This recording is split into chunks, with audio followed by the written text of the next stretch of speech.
السلام علیکم دوستو، ویلکم ٹو مائی چینل۔ امام علی علیہ السلام کی خدمت میں ایک شخص آ کر پوچھنے لگا، یا علی، دوزخ کا سب سے سخت ترین عذاب کون سا ہوگا؟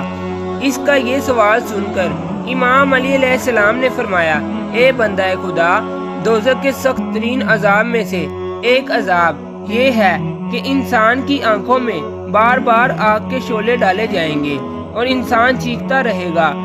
وہ کہنے لگا، یا علی، آگ کے شعلے آنکھوں میں کیوں ڈالے جائیں گے؟ جب اس شخص نے یہ پوچھا تو امام علی علیہ السلام نے فرمایا، اے بندہ خدا، میں نے اللہ کے رسول صلی اللہ علیہ وآلہ وسلم سے سنا کہ جو انسان زندگی میں نامحرم کو لذت کی نگاہوں سے دیکھتا ہے، دوسروں کی عورتوں کو ہوس کی نگاہوں سے دیکھتا ہے، ایسے انسان جب روزہ محشر آئیں گے تو انسان کے کندھوں کے فرشتے اللہ کے دربار میں چیخ کر کہیں گے کہ اے اللہ، یہ انسان اپنی آنکھوں سے نامحرم کو لذت کی نگاہوں سے دیکھتا رہا تھا،